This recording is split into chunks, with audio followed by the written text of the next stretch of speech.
So now we move towards the second and the last session of this day and BLF 2021, which is titled Taming the Dragon. And for this session, we have two very distinguished speakers with us, Brigadier Sanjay Agarwal and Mr. Shiv Kunal Verma. They would be in conversation with Raghav Chandraji. Brigadier Sanjay Agarwal he needs no introduction. He belongs to the Indian military service. He's fought wars and he served in Siachen as well. We all know Siachen is like difficult conditions. He has been a former security advisor to the Ministry of Home Affairs and earlier to the government of Seychelles. Mr. Shiv Kunal Verma is an Indian military historian and a noted documentary filmmaker. He's नहीं best यही कुछ चल रहा था आज मेरा Bhopal literature festival में था इवेंट ऑफ वेल हाँ हाँ बोलो He's best known for his book 1962, The War That Wasn't, which was a detailed study about the Sino-India War, which was fought in the year 1962. I request Chandraji to please carry forward the session, and I also request our audience to please post their questions either in the Q&A or the chat box. Thank you so much. Welcome to two very, very distinguished panelists, Shiv Kunal Verma, who is well known in military circles as perhaps the best chronicler of military and history events, and Brigadier Sanjay Agarwal, who is also a great field operative and military officer, and who has been participating in many rounds of discussions. Let me welcome you all first, and now I go on to say that this session on taming the dragon that we are going to have now is really looking at a subject that is not only a popular conversation piece, it is topical from various angles: national security, regional peace, and global dynamics. There's scarcely any international report or analyses that we come across on any subject, diplomacy, strategy, economy, trade, health, that ever ignores China. And despite being our close neighbor and also sharing similar perspectives and challenges such as demography, ecology, and geography, the India-China relationship has always been on the edge. India's perspective of China is also fueled by global commentaries about an aggressive China ready to engulf and ensnare the world. However, when China aggressively itself raises its chin against India from time to time at border flashpoints like Doklam, Galvan Valley, Ladakh, etc., when it blocks global terrorists from being blacklisted, when it supports Pakistan, knowing fully well the implications for us, naturally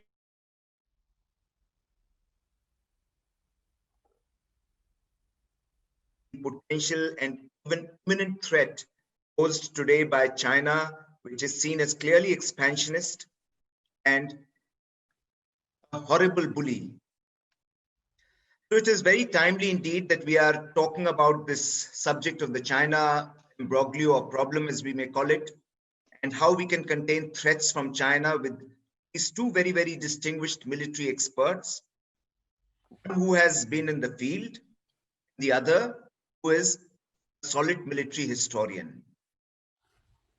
And as we've mentioned, we will take questions from the audience and will give you adequate opportunity to raise your thoughts and your questions.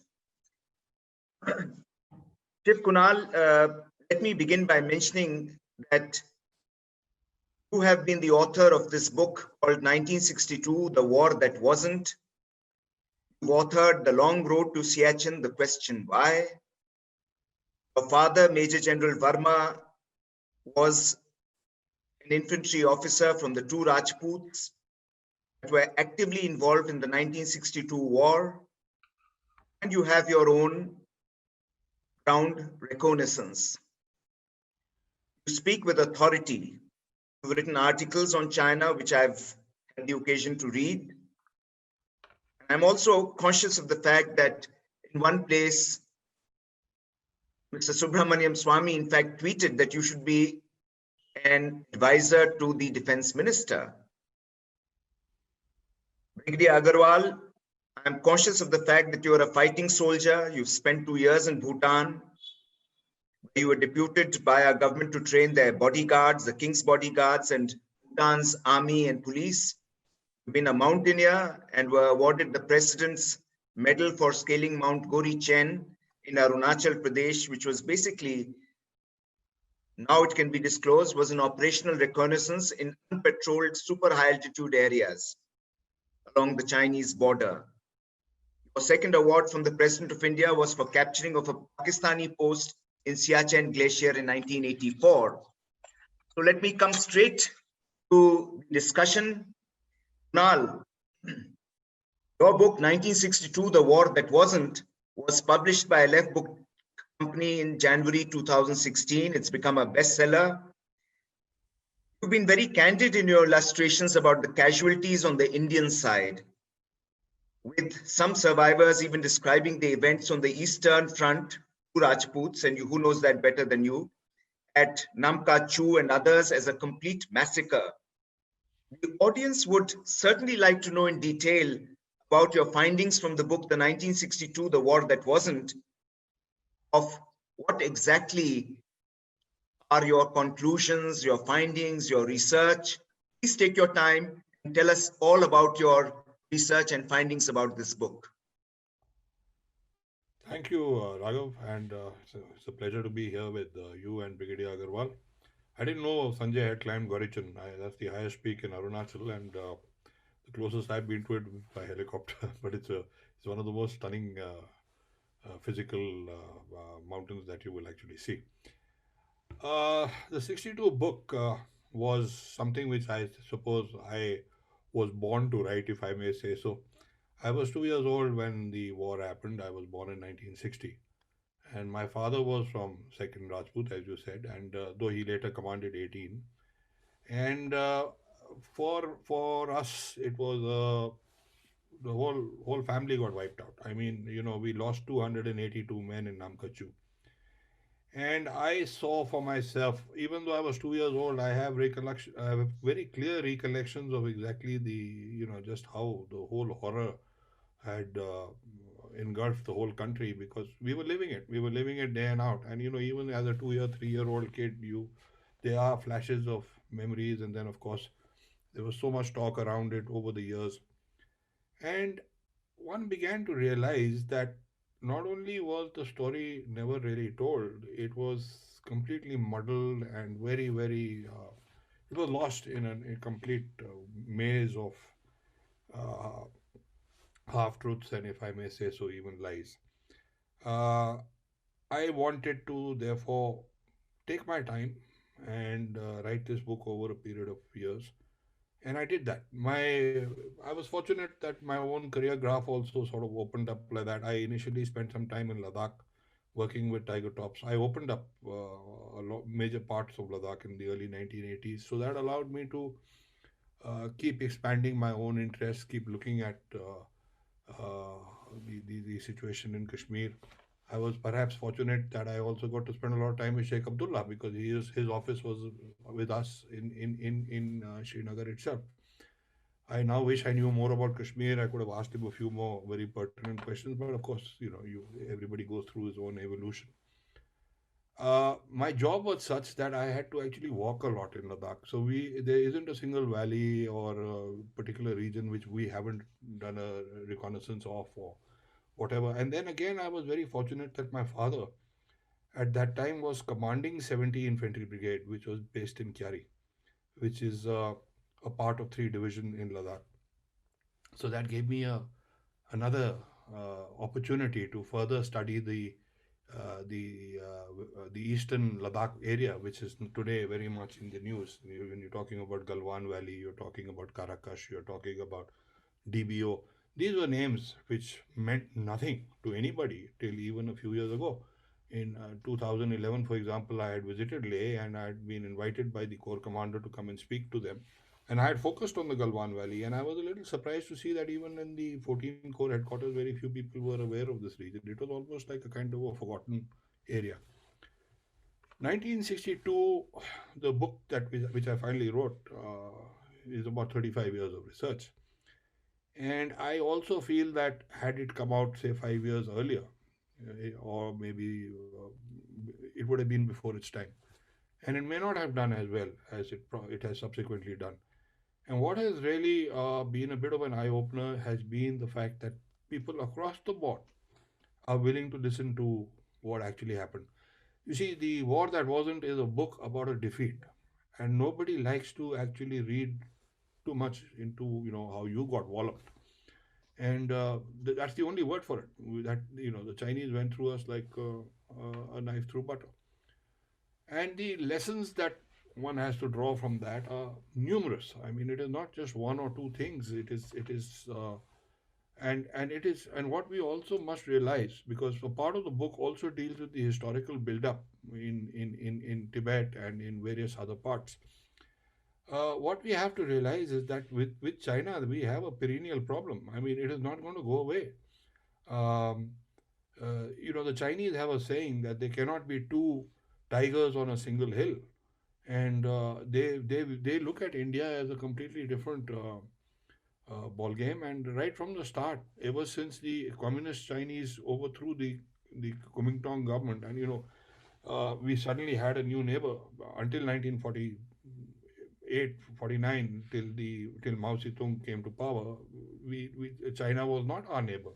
We had Tibet on our most of our northern front, and Xinjiang on the other side. But these were changes that took place. It was a major land grab by the PRC, by the communist Chinese. And the other thing that we also must realize when we're looking at the historical perspective is that China has a land border with 14 countries, or their neighbor 14 countries, and they have a problem not just with us, they have a problem with just about everybody else, including Nepal. And they have played their cards in a very systematic manner. They have played the Pakistan card, which Pakistan also was created around the same time. It's been a cat's paw in keeping India unstable. The region lends itself to all kinds of issues, and unfortunately, on the Indian side, I find my own analysis and my own experiences that we have somehow always Ram bharose chal rahe hain. There's so many problems on our front. It is not funny. I mean, I think when Sanjay will also, Brigadier Agarwal will also elaborate on some of these when we talk about it. The way we are structured, we have our border management is wonky. We have the border management is actually not a Ministry of Defense problem today. It comes under the Ministry of Home Affairs. This was exactly the situation in 1962, where B.N. Malik was calling the shots in Ladakh. It was an IB problem. The very few people realized that the fighting in Nifa in 1962, when it did happen, the army, until a year before that, was not even in the picture. It was held by the Assam Rifles, which was under the External Affairs Ministry, because this area was known as the unadministered areas, and there were a lot of. We've always been very defensive. Our own overall military perspective has been, in my opinion, somewhat flawed. We have not been serious enough about the threats that we face. When things sort of settle down for a while, we just sort of sweep everything under the carpet. We've had scandal after scandal after scandal in defense procurement. I think it has affected our overall preparedness. And what we must realize is that we are facing a very, very, very dangerous enemy in the form of China. So that, I think, basically sums up the basic background. And as I mentioned a little bit while earlier, the interest in the book, especially 1962, is not limited to scholars and just people like that, but it has been very widespread, including schools and stuff like that. For example, we've been holding these military history seminars in Vellum Boys, and we got just about every elite school in India as a part of it. And the interest in these matters has been tremendous, and I'm glad to see that in the younger generation. Shiv, Kunal, in your book, you've mentioned about some of the brutalities that were committed by the Chinese army at that time. And the manner in which they went about it and the manner in which they have been orchestrating these kind of brutalities whenever they've got that opportunity.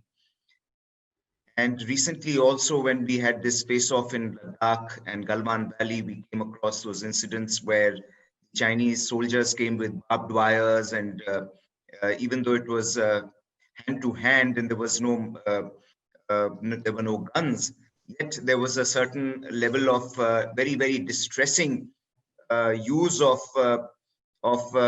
brutal strength.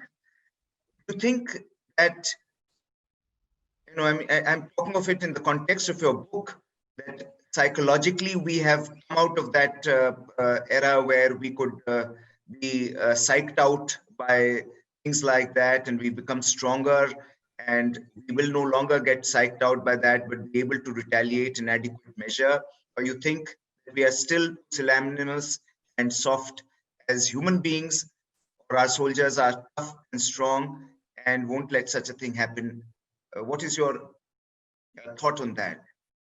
I'm glad you brought that up because in Bhopal you have Mrs. Naidu, who's the daughter of Colonel Avasti, General Milan Naidu. and Niharika, I call her Didi. Now, her father was Colonel Avasti, he was commanding 4 Rajput. He, along with a lot of other people, our casualties happened after the ceasefire in a very large number. One of the Chinese units was actually tasked to go on the double, get behind our lines, and look for stragglers and not take prisoners.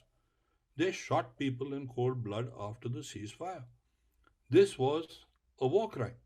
In fact, unfortunately, we were so much on the back foot, we could never really pay any emphasis on a thing like this. And why did they do this? They did this because they wanted to instill absolute and complete terror in the Indian psyche. And to a great extent, they did succeed. But then events have unfolded over the years where there was the Nathula incident in 1967, as you know. Again, 18 Rajput was one of the key units involved in that. They were the battalion which was laying the barbed wire when the incident took place. We when the initial Chinese attack happened in Nathula, there was a tendency among the troops holding the front to actually get up and start pulling out, but they were stopped. And I'm glad to see that it was 18 Rajput who stopped them. But the event in Nathula actually psychologically started to at least diminish that 9-foot Chinaman image, which China has very carefully inculcated, and they have been working on it. It's on the social media, on everything. They're constantly trying to instill fear in you. Then happened the Sumdrong Chu incident in 1986-87, where we were very fortunate in having a very, very firm army commander in General Nirhari. He was very clear, and I think we took some proactive steps there, and we actually managed to clear out that whole area of the Chinese intrusion. Then came Galwan. Galwan is, of course, much later, but before that came Doklam. And again, in Doklam, I think the Indians have reacted with a lot of maturity. On the ground, the army is no longer going to get bro-beaten. They were not bro-beaten in 62 either. They were just poorly led. We were killed while we were pulling out. Had every time the Indian soldiers, even in 62, stood up and fought the Chinese, whether it was at Namkachu, whether it was at Wolong, whether it was at Sela, it was absolutely fantastic. In fact, the Chinese official casualties, they have admitted to 786 dead and about 3,000 wounded. Now, if you really look at the fighting that has taken place in Ladakh and in Nifa, it is over a period of just 2 or 3 days. And from our side, there was only one brigade in, not even a brigade. There were actually only 1 or 2 battalions that were actually engaged by the Chinese in Nifa. And as far as Ladakh is concerned, we actually had virtually no troops there. And yet, the Chinese have had fairly severe casualties. We don't have to get carried away by all that stuff about one Indian killing 300 Chinese and all. All that is, of course, all Bollywood masala. But, if you really actually see the admitted Chinese casualties, they're extremely high. Galwan, when it has finally happened, the brutality of Galwan, I think, surprised everybody. But Galwan, I also feel, looking at the way the thing unfolded, it is not really it became a free for all kind of a skirmish in which, but I don't think it was something which was really planned as a terror attack as such. It just sort of, it seems like the situation got a little bit out of hand over there, and it kind of flared up, which is a real problem that you face across this 4,000 long kilometer, where you're eyeball to eyeball with these guys, and any time anything can flare up, because tempers and everything are going to flare up every time there is an intrusion. So we have a very, very dangerous scenario. Let me ask Brigadier Sanjay Agarwal your take on the psyche of the Indian military officer, and how well prepared is he to deal with any kind of dispute or conflict or war situation in the future.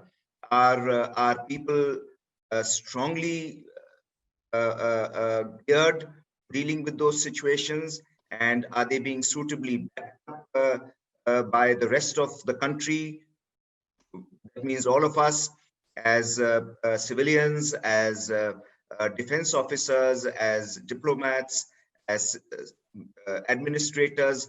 I think the military is well prepared to deal with a combative and expansionist and an aggressive China. Thank you, Raghav. It's a pleasure to be on this panel.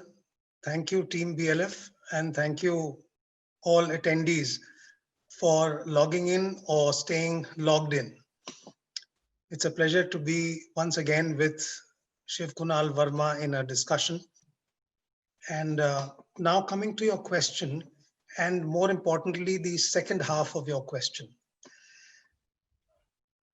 Without a shadow of a doubt, the Indian military, the Army, Navy, and Air Force are very much prepared. But also remember what General Malik, as the Chief of the Indian Army, had said once officially and publicly: we will fight with what we have. And for a designation of that stature to say this much says a lot. Things have improved, things are improving. And the major battle winning factor and the major surprise, both perpetually for Pakistan, earlier in Siachen and then in Kargil, and later for China in 2017 in Doklam, and on 16th or 15th June 2020 in Galwan, and now in the winter, is the grit, determination, valor, nationalism, restraint, the level of training of the entire setup of the Indian military. This was also displayed in the Balakot strikes by the Indian Air Force and by the behavior of then Wing Commander Abhinandan and the body language of his when he was finally released. So on the first part of the question, there is not a shadow of a doubt. Now, the second part of the question is, are we adequately backed up by the rest of the country? Instead of answering this, I would state a few facts and then maybe answer a bit. We have a politician in Bihar who proclaims they are paid to die. So what's the big deal? How motivating. There are our soldiers earlier, 30 years earlier, when as junior officers, we would write to the district collector, because we didn't write to the SDMs. We always wrote to the collector that so-and-so Jawan is facing a problem. He's not getting his 8 bags of cement for his house construction in so-and-so place. Within 15 days, the job was done. We would get the letter back in another 15 days, both from the Jawan and from the office of the collector. Does it happen anymore? The moment a Jawan is back home for his leave period to look after his family, and understand that today with the mobile communication, the home problems are conveyed instantly to the Jawan on the border. I do appreciate that. Shiv Kunal, let me go back to you and ask you, along a similar theme, you've been, in some of your recent articles which have got published, you've taken on so-called paper tigers, you've exhorted that, we should castigate those who drum up hysteria and into Chinese hands. You've talked about changing the narrative. There are several questions there. What exactly do you mean by all that? See, as I mentioned a little bit earlier, the Chinese have been constantly playing this game with us. They playing mind games with us all the time. And a lot of people in our media have been actually, some of this initial reporting on Galwan, etc., was a little skewed. It wasn't very accurate, and it was building up a lot of war hysteria. I don't want to name people, but some of these gentlemen have been suspect in the past. We had one of these people very actively involved in actually the whole what we call the Siachen. They wanted to hand over Siachen and withdraw from there. So this was one aspect which we tried to address. The second, of course, was that I have been advocating all along that we need to get very aggressive. I had suggested, I think the last article in the series that I wrote for the Sunday Guardian, I had suggested that, look, don't get into a kind of you cannot match China economically, etc., militarily. It's a mug's game. But where are we really strong? Why don't we need to actually look at this G219, G314 and G315 highway? This is China's lifeline. It is their highway in the sky, as they call it. Just like when we look at the South China Sea down below, where they are petrified about being blocked off in the Malacca Straits and the sea lanes over there. This is their big lane up here. The Chinese, according to a lot of our own analysts, were getting very jumpy because we had moved into DBO, we were building a road there. Therefore, about 30 kilometers of G219 was, according to them, suddenly vulnerable. Therefore, the Chinese were doing XYZ and they were pushing into the Depsang plains. They were doing all kinds of things in Galwan, etc., etc. We need to actually target the entire 4,000 kilometers. What's stopping us? For years, we've been parading these deadly missiles on Rajpath, and we've been giving Padma Shris and God knows what to just about all our DRDO scientists, and the ISRO has done a fantastic job. Our main strength is missiles. You bracket that entire area. And you don't make a secret of it. You don't do it quietly. You say you do it publicly. Behave like North Korea. You say that, look, you enter any valley, whether it is in eastern Ladakh, whether it is in the Satluj Valley, whether it is across Nepal, whether it is in Sikkim, whether it is in Bhutan, we are going to retaliate. And we will hit you on the highway, we will hit your oil lines, we'll hit your railway lines. It becomes a deterrent. I'm not saying open fire, I'm just saying, and you have the capability. We have all types of missiles. We can hit Peking if it comes to it. Now, when this article came out, there were two types of reactions to it. I got a call from a very senior opposition leader, who's a very good friend of mine, and he went ballistic. He says, "You're advocating nuclear war." I said, "I'm not. I'm actually suggesting quite the opposite. Because China will play. See, China is a bully. Let's be very frank about it. China will, if it's like water. They find a vacuum, they get into it. They've done it again and again and again. Now the point is, we can keep reacting to it. We can keep flying in divisions. We can keep doing all kinds of things. It's a mug's game. We are not a fluent country. We've got to be concentrating on education. We've got to be looking at agriculture. We've got huge problems. So this is your cheapest alternative. Get aggressive, bracket the entire area. And the other point is that build on your IAF. The IAF was not used in 1962. Had they used the Air Force in 62, it would have been a different story. The Air Force today, if you actually analyze the situation in Eastern Ladakh or Western Tibet, as they call it, the entire thing is in our favor.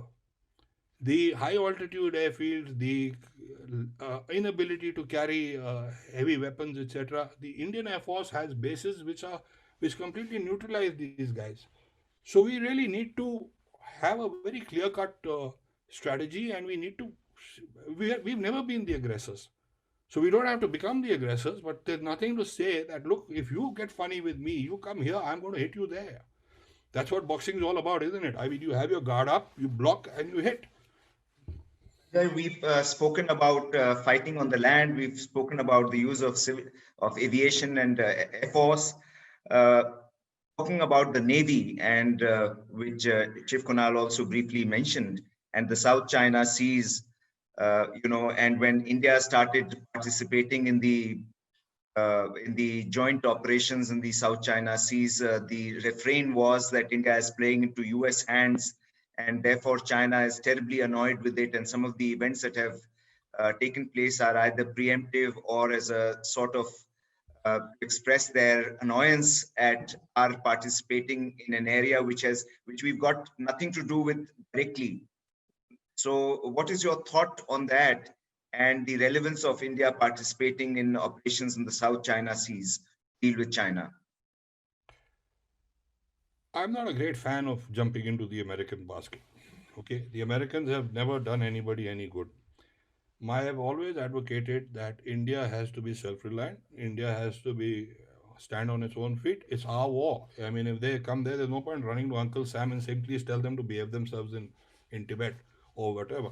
We have to have the punching ability to strike back. The Indian Navy is sitting on a pig's back, actually. We are a very powerful Navy. Let us not have any doubts about that. Because we are, somehow we are Delhi-based thinking. We don't really think maritime. But the Navy over the years has developed fantastic capabilities. The Navy is the most powerful Navy in the Indian Ocean, this side of the Malacca Straits. And when you say it's not really our war, I don't exactly agree there, because our interests are, China is very clear. They're not your friends. You can get into any kind of economic agreements with them, etc. If you show any sign of weakness, they're going to climb onto you. So, I mean, as far as the Quad is concerned, everything is concerned, I wasn't personally not very happy the fact that India is linked to the US, because I would love to be completely self-independent and handle it. Carry your own stick. It amounts to that. I'm sure, Brigadier Agarwal, you would have... Well, Sanjay, please comment on that. Your mic. On the South China Sea, allow me to set the context for our audience as well and share what it involves, etc. So just let me go down.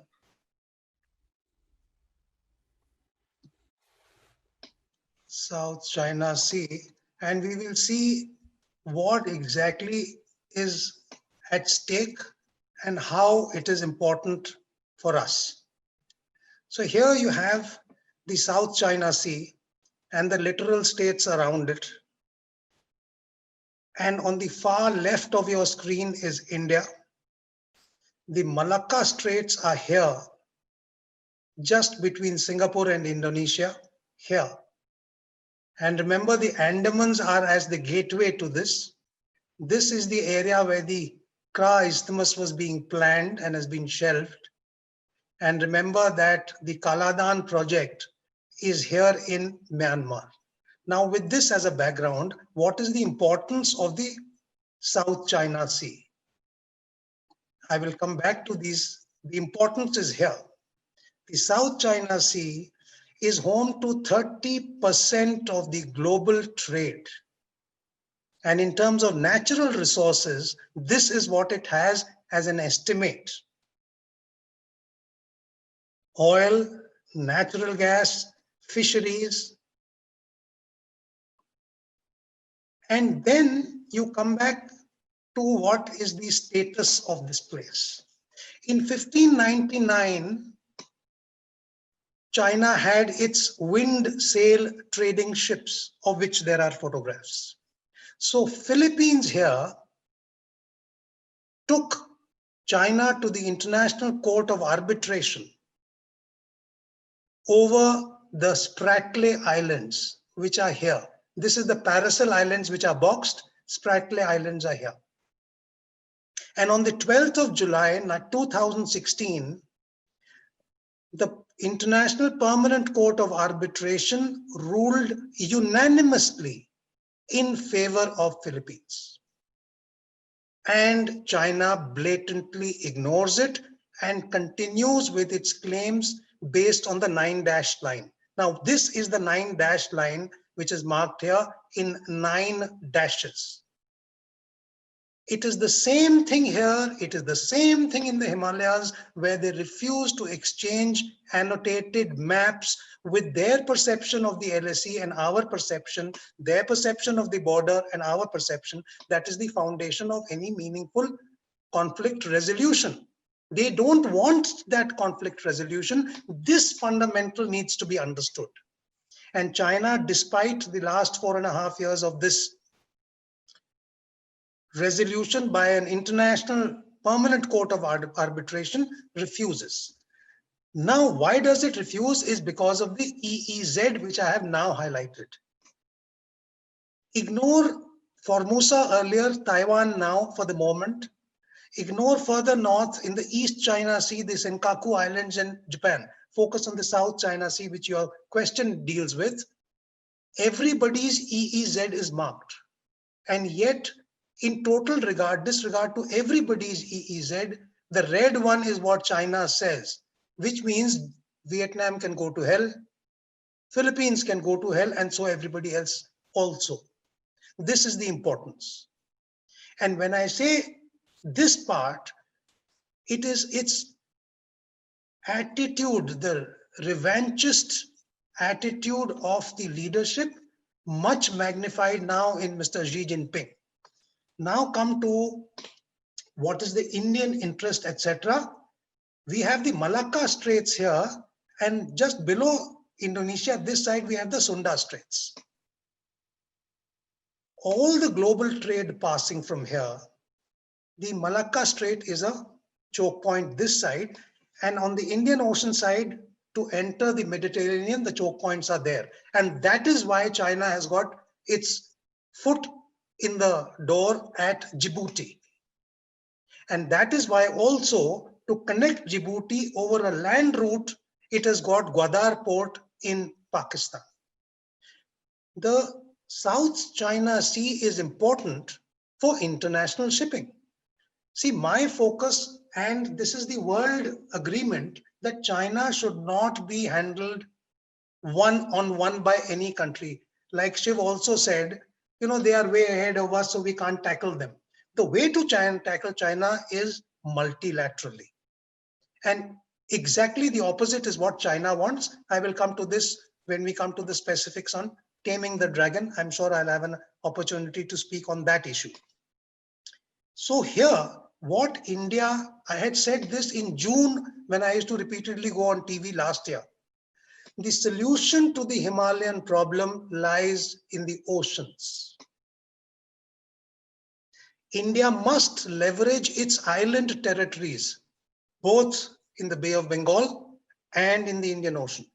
We have the Andamans here, and we have the Lakshadweep Islands there, and we have friendly countries like Mauritius and Seychelles, where I've been there for 2 years and as an advisor to that country. So I did whatever I could, and that was a lot. And today we have a foothold there in the Assumption Islands. It's being made. It was stalled under the previous dispensation. That gentleman is now the president, and India is taking it forward actively. The South China Sea, we have to have a respect for international law, which means EEZ, which is why China is, for the last 25 years, on a spree of artificial islands. And this spree was accelerated from 2011, and you relate it to Xi Jinping coming into the scene, and you see what is there. The Spratlys were fundamentally piles of sand. This is how they were, nothing. And what happened? This is the picture of the 12th July arbitration. The underlined part says it is unanimous award. And this is what happened to the various reefs over there. The consecutive pictures, I'll show you a few blow-ups for the benefit of the audience. What was and what China has made it. The gravity of the problem is understood when you see these pictures. Can you see a few piles of sand becoming this with a full runway, with a full protected bay? It's a proper air and naval base, right in the middle of an area which is not theirs in the first place. And now they want to use the international law in their favor to apply the EEZ rule that this is ours, hence 200 nautical miles around it is ours. Look at the development in this reef. And this I am showing you how they do it. I have seen it myself in Seychelles, how they do artificial island building. They made a huge new neighborhood and they made a huge mini township there so that more people could stay on the main island of Victoria. This is a ship pumping sand. And how many ships do they use together? Have a look. And all this sand is getting to the coast to extend the coast here. And how much of it, what is the output? 3.5 acres of new land every day. If this is not disconcerting, what is? So with this background of the South China Sea, what are the solutions? The solutions are what steps have been taken to revitalize Quad. Quad fundamentally, as on date, is a security dialogue. There is thought that could it and should it mutate into having more military muscle and a NATO-like alliance? Yeah, I must stop you there because you've given us an overview of the subject on this topic, so we have to move ahead. Okay. And since there are questions from the audience, surely we'll take them up as well. But before I come to the questions, a couple of rapid fire questions to Kunal and you. Yeah. And posed equally to both of you. One, now that the Chinese have forced us to park our soldiers in absolutely blistering cold, chilly slopes with perhaps not the best of clothing and equipment, what next from the Dragon? What should we anticipate? Brigadier Sanjay. The last sentence that you said before, what should we anticipate? The last sentence? You know, our soldiers are already parked and are forced to touch themselves to defend our borders in chilly climate. Do you think this is just a ploy of China to kind of wear us out psychologically, or do you think they are actually planning to do something? Okay. Let's first understand that in the Chinese and Japanese cultures, loss of face is unacceptable, including in students. It leads to suicide. In the present episode, with its aspirations to global leadership, China cannot afford to lose face, and it has appeared to have lost some face. Therefore, yes, China will not keep quiet, number one. Number two, what will it do? So when you ask what will it do, the first question is what did it do? What was its intent? To what level that intent was achieved? We will ignore that because of paucity of time. What will it do? China will wait for a suitable fracture, fault line, engineered opportunity. Remember, influence operations, China is a PhD. It can influence things, including in India. You would be aware that the Chinese Communist Party, which is actually China, just like Pakistan Army has a country to look after it, the Communist Party of China has the country of mainland China to look after it. This party has a MOU with one of our parties, and there are communist parties in India and various elements. So China will wait for two things: a sharp military action at a place and time of its choosing, and at the hybrid larger level, it will seek to give a dressing down to India to bring India to its rightful place, which in China's perception is number 2 to China, for which it is working hard on a larger front, which I will talk about when we talk about taming the dragon. That's it. Shiv Kunal, your views on what China can be expected to do next? I was in Taiwan 2 years ago. I also met the president, and we attended a conference on what is likely to happen. And it's amazing as to how many people had sketched out a likely scenario which unfolded the way it did. I basically, of course, I agree with what Brigadier Agarwal is saying, but I have a slight differing point there, opinion there. I think China in this particular period, I'm talking about 2020, and here the COVID, everything comes into play. I think China overplayed its hand because they worked on one assumption, which was that the Indians are going to buckle in rather easily once there is pressure put on them in Ladakh. That has somehow not gone the way they anticipated it. Also, I think the fact that President Trump losing out on the U.S. side, etc., they're going to actually bide their time. They're going to take in about 2 or 3 years, but they're going to come back at you. The time frame is exactly where I differ with what Brigadier Sanjay Agarwal is saying. I feel that they are going to use the next 3-4 years to further build up their military, further look at where all they were actually stalled at this point of time. Because on the other side, whether it is India, whether it is the United States, and as he said, they are past masters at engineering all kinds of internal rifts and problems.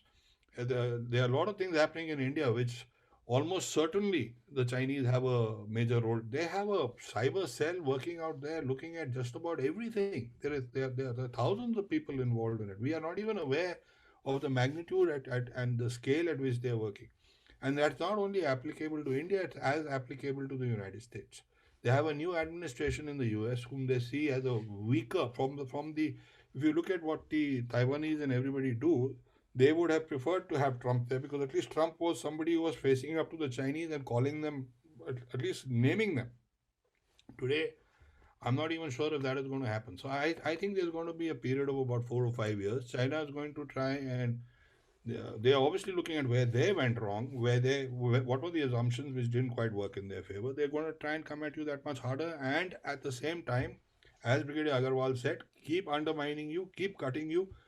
You're going to have a whole lot of internal problems which you think will be internal, but actually they're all being done by them. And in 4 years from now, just see the chaos that they're going to try and engineer. Whether we fall for it or not is a different story. In your articles, Shiv Kunal, you've mentioned somewhere that the original documents relating to Tibet and its the geographical validity and the political validity of China taking over Tibet, they rest in Taiwan. Why haven't we been able to get them and work through the International Court of Justice and bodies like that and drum that up adequately? What are your thoughts on that? Well, actually, again, we got so fired up by this 2 years ago when I was there. In fact, when I met the president, she had read my book and she was very complimentary about it. And I told her, I said, ma'am, you have all the original documents because all not just with India, even with Mongolia, even with all the other countries, because it's the Kuomintang government which has signed everything. I mean, just because Mao Zedong comes to power and he says, yeah, it was like this, everybody is, no. You're looking at a post-World War II scenario where everybody was completely exhausted, and he managed to just bulldoze his way through the whole thing. Dig out those documents.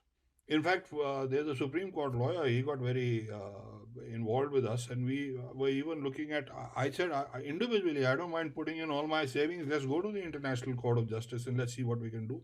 And why just India? Why not look at the entire thing?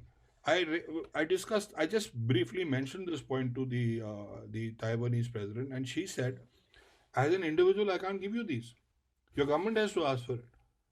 But the problem is, India has always been very, very wary as far as it comes to China. I mean, there were those international airline routes which had got changed, and there was a map which was published where from Republic of China they said Taiwan or something, and the Chinese objected, and we destroyed something like 10 million maps and we redid them. So we have to stop just buckling into the chinks and just to the Chinese and standing up to them and get aggressive. I've been advocating this for a very, very long time that stop letting they are playing this mind games with you, and so long as unless you play them back, you're not going to succeed.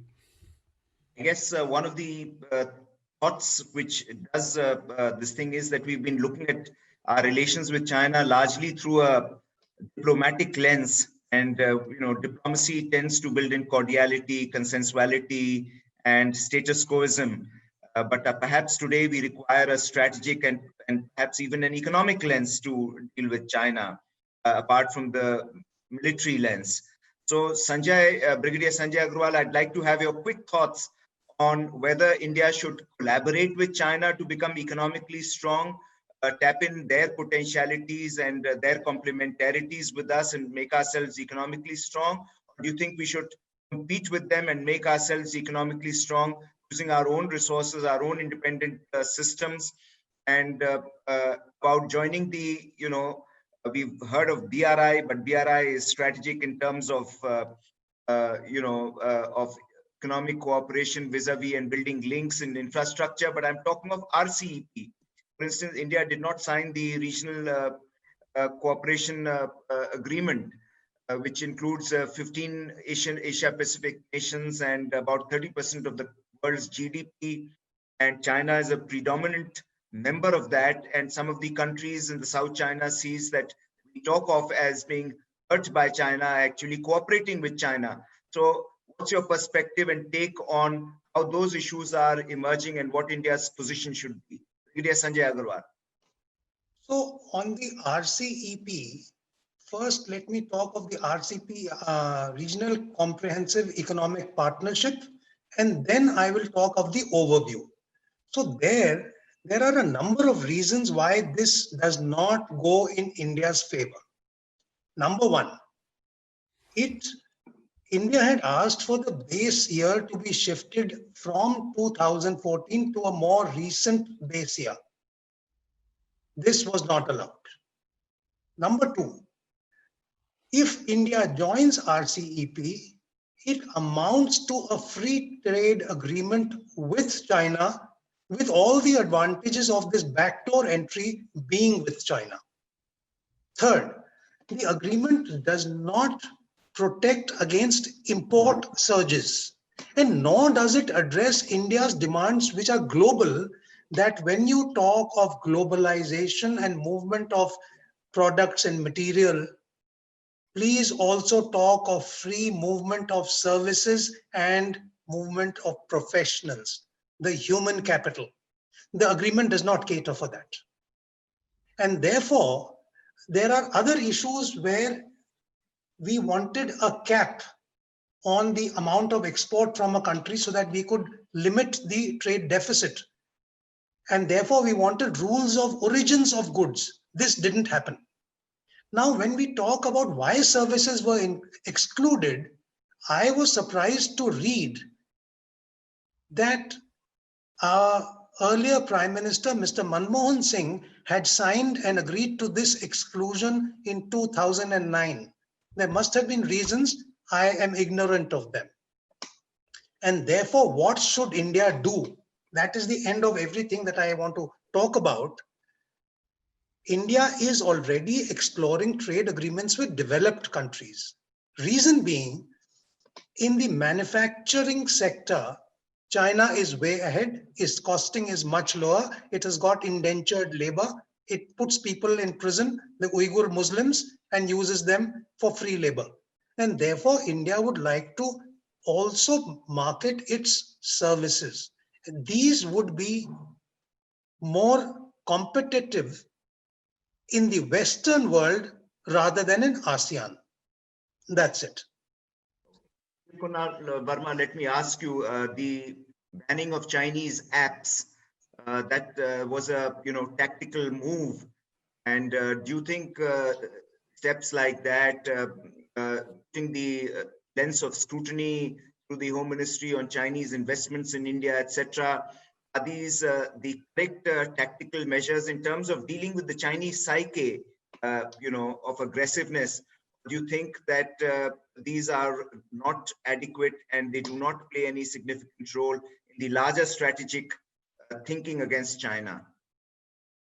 I think what we have to see is actually consistency. Whatever we do, we have to have we cannot be at one level saying ban their apps and telling people don't buy anything Chinese, and at the same time having agreements with them at state levels and stuff like that, working on that. I want to make a point vis-a-vis your earlier statement. It may not be politically correct to say it, but the earlier thing that was, the Ministry of External Affairs in the last, since 1962, has adopted, in my view, let sleeping dogs lie. That kind of in fact, that's a phrase which is very frequently used by Indian diplomats. And I think that has been a fundamental mistake right throughout.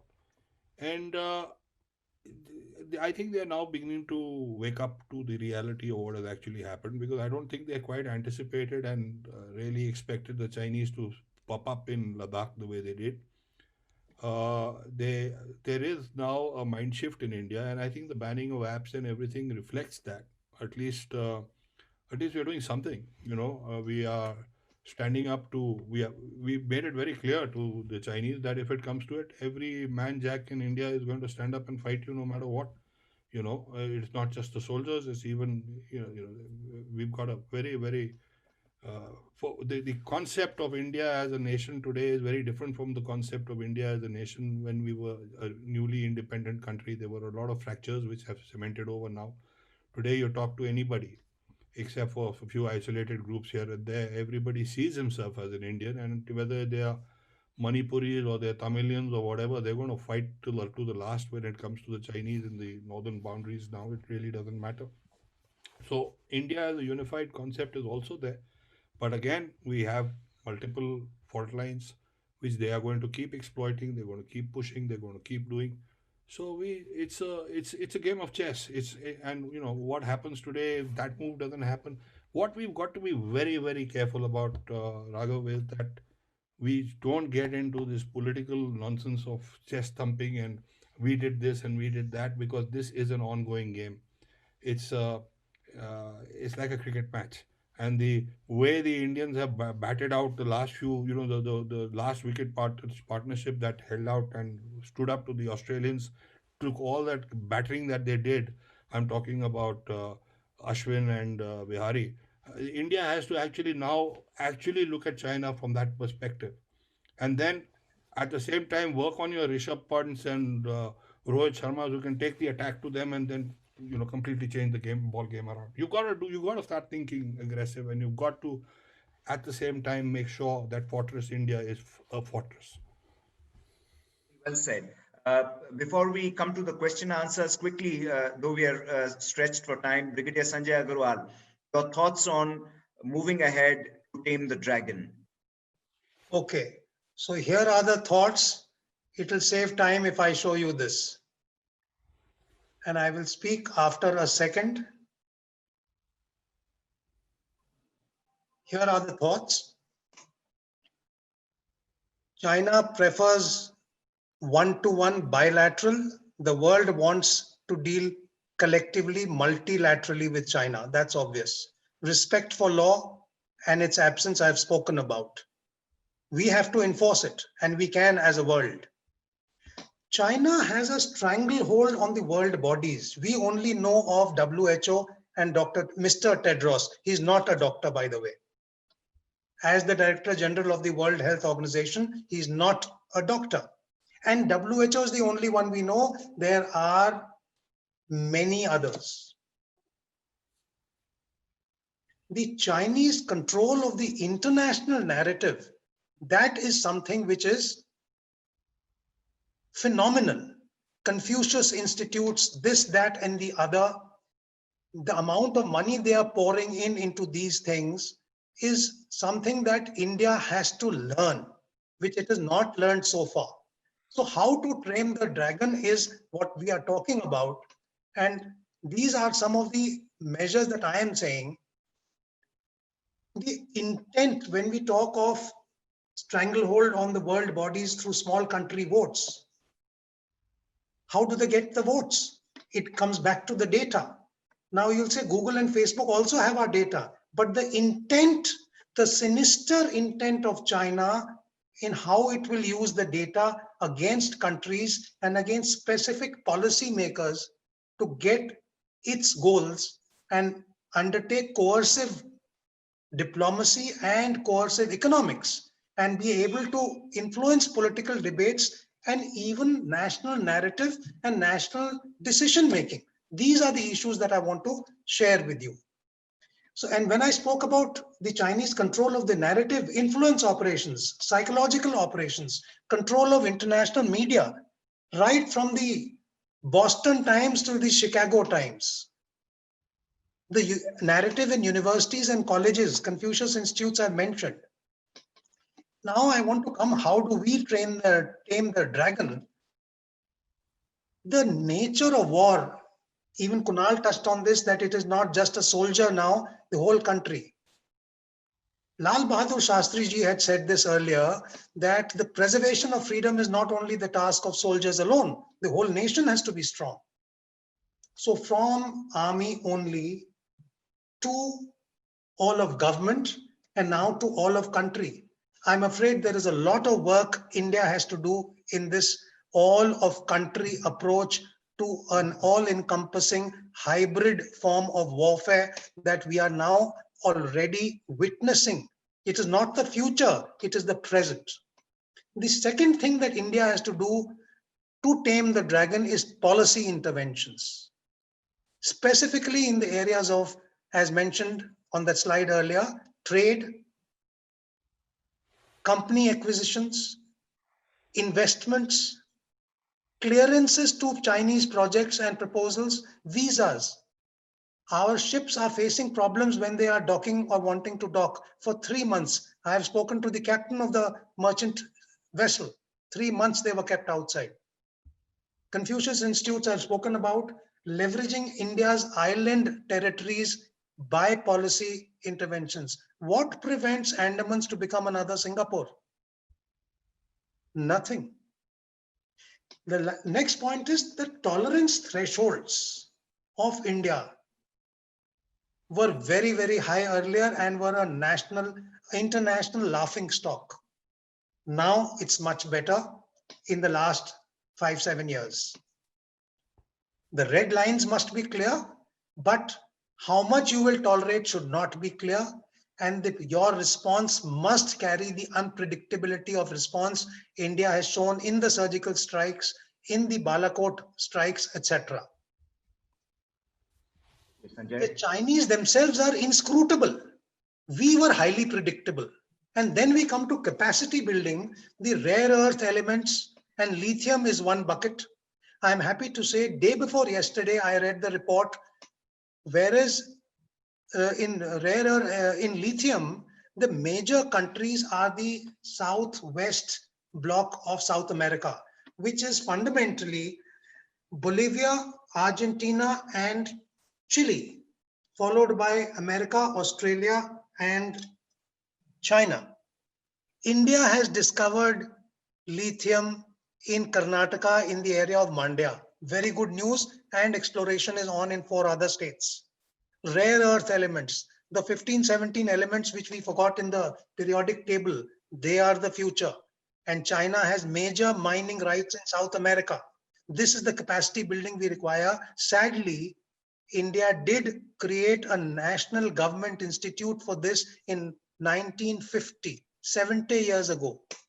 Output, targets, accountability, let's leave it there.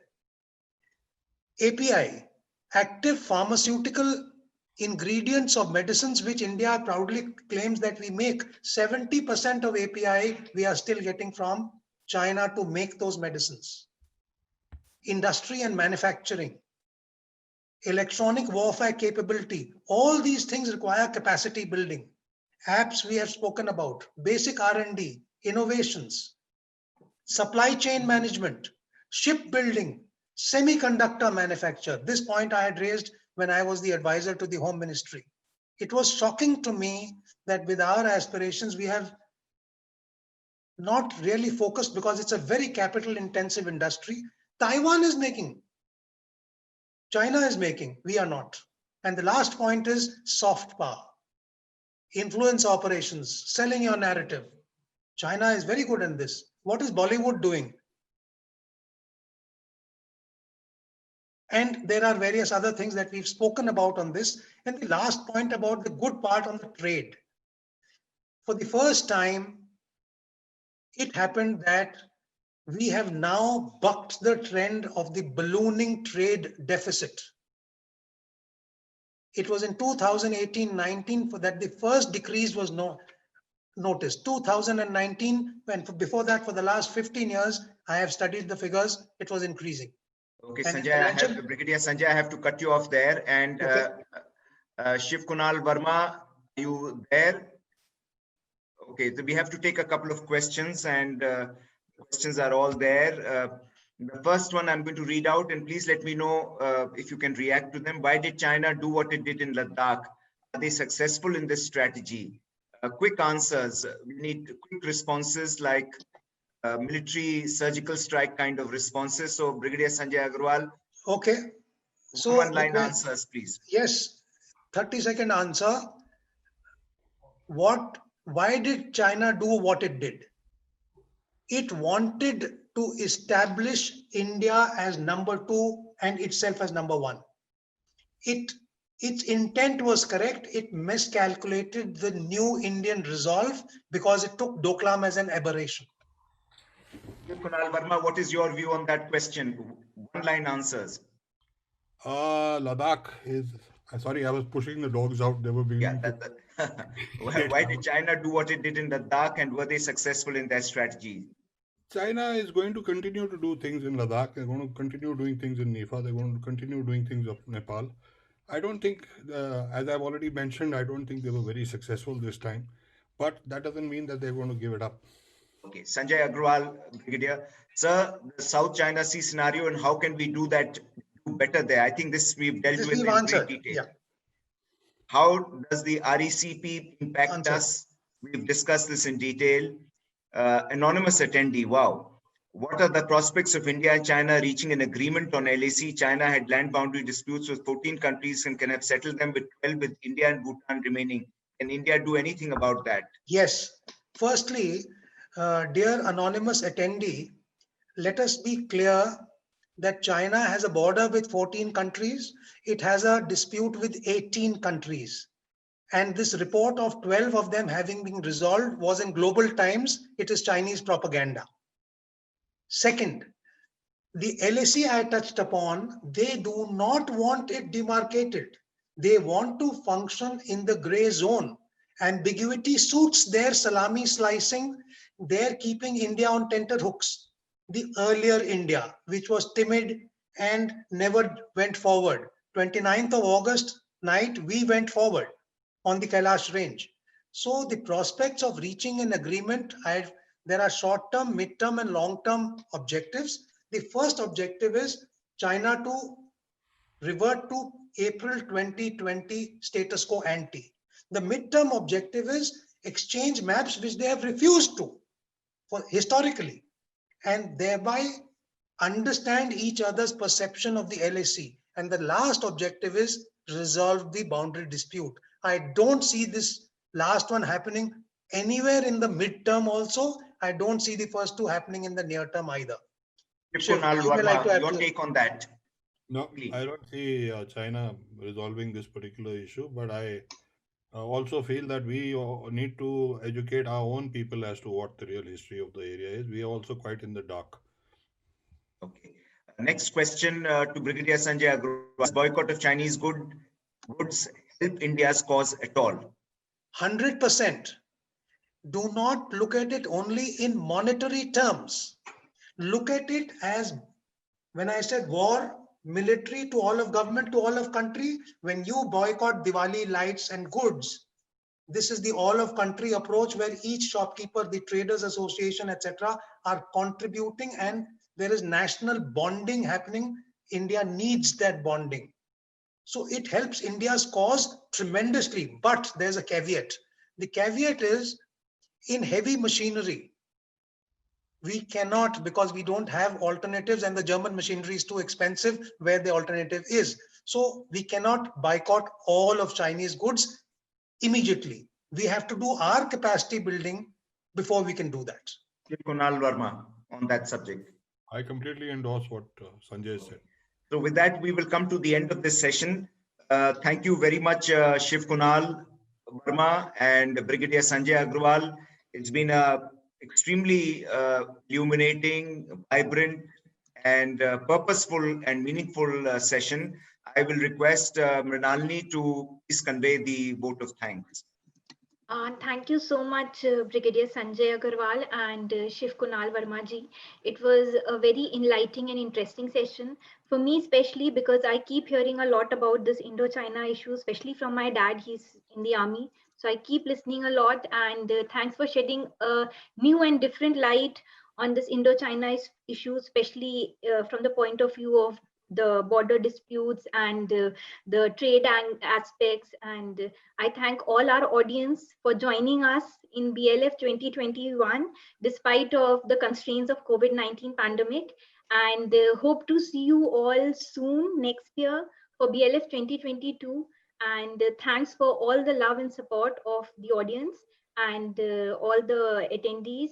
And thanks all the authors and the discussants who took their precious time and joined us and given us different insights on various subjects. Thank you so much. Thank you very much.